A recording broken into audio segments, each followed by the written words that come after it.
Si Dogecoin ay isa po sa mga pinakapopular na meme coin sa cryptocurrency market.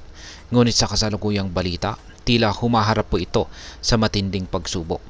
Mula sa biglaang pagtaas, ngayon ay pababa ang presyo nito sa 0.35 or 35 cents. Marami pong mga crypto enthusiasts ang nag-aalala dahil dito. Ngayon ay ano po ang ibig sabihin nito para sa hinaharap ni Dogecoin? Dapat bang kabahan ang mga Pinoy trader at saka investor ni Dogecoin? Kaya sa video na ito ay atin pong pag-uusapan ang kasalukuyang kalagayan ni Dogecoin, ang mga technical na signals na nagpapahiwatig ng posibleng pagbagsak at kung paano po ito makakaapekto para sa atin bilang mga traders at investors ni Dogecoin.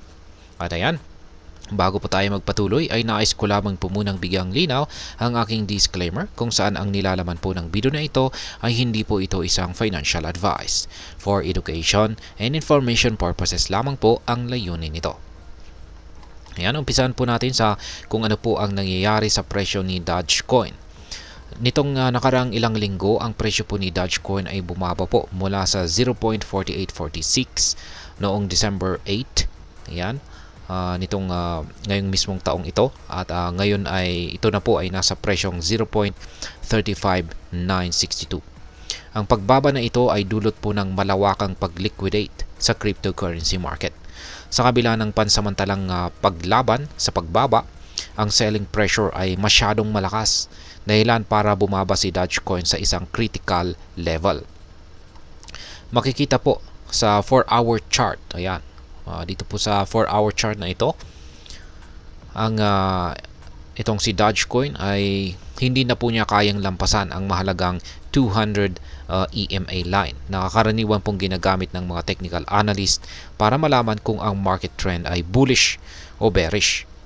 Sa kasalukuyan ay tila si Dogecoin ay nasa bearish territory dahil nagkaroon po ito ng bearish crossover sa pagitan po ng 20 EMA at saka 200 EMA. Ayan. Yung kulay red po dito na moving average, ayan po yung 20 EMA. Yung kulay orange, ayan naman po yung 50 EMA. At pagkatapos yung kulay green, ayan naman po yung 100 EMA. At saka yung 200, ayan naman po yung kulay blue. Ayan.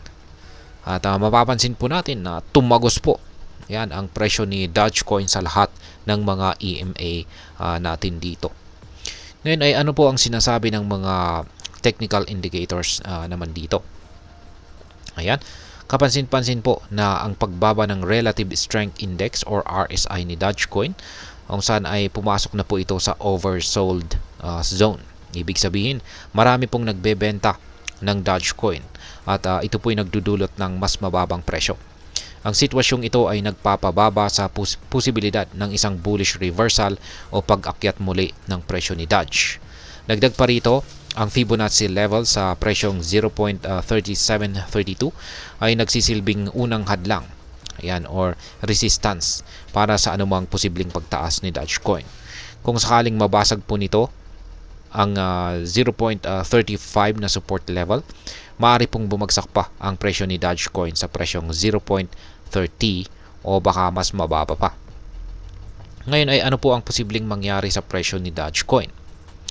Kung magpapatuloy po ang pagtaas ng supply ni Dogecoin at walang sapat na buying pressure, malaki po ang posibilidad na bumagsak pa ang presyo nito sa mas mababang presyo. Ngunit kung magkakaroon po ng biglaang interes mula sa mga investors o positive sentiment sa crypto market, posible pong maibalik ang presyo nito sa 0.40 o baka mas mataas pa.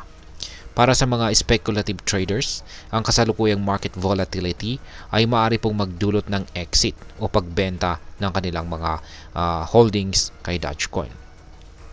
Kapag ito po ay nangyari ay lalong babagsak ang presyo nito sa presyong 0.34 o baka mas mababa pa. Ngayon ay ano naman po ang maaaring maging epekto nito para sa atin bilang mga Pinoy crypto trader o investor ni Dogecoin. Ayan, ang pagbagsak po na ito ni Dogecoin ay meron po itong iba't ibang implikasyon. Una ay ang trading risk.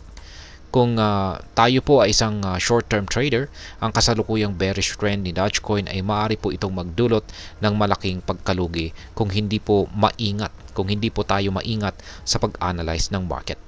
Pangalawa ay ang investment losses. Para po sa mga long-term investors, ang pabagsak na presyo ni Dogecoin ay maaari po itong magdulot ng pag-aalala, lalo na kung bumili po tayo ng Dogecoin sa mas mataas na presyo. At ang pangatlo ay opportunities po ito para mag-buy in. Sa kabilang banda, kung naniniwala po tayo sa pangmatagalang potensyal ni Dogecoin, ang pagbagsak ng kanyang presyo ay maaari po nating ituring bilang isang pagkakataon para bumili sa mas murang halaga or dagdagan yung ating Dogecoin holdings. Ngayon ay ano naman po ang aking masasabi tungkol dito? Si Dogecoin ay isa po itong meme coin at palaging nasa panganib o risk ng matinding volatility dahil dito. Malaga para sa mga Pinoy na pag-aralan muna ang market bago po mag-invest, lalo na po sa mga highly speculative asset gaya ni Dogecoin. Kung hindi ka po handang tanggapin ang malaking risk, maaari pong mas mabuting iwasan muna natin si Dogecoin sa kasalukuyang bearish market nito. Gayunpaman, kung ikaw po ay isang risk-tolerant na investor, maaari pong pag-isipan natin ang pagpasok sa market kapag bumaba pa ang presyo nito at may malinaw na sinyales ng rebound.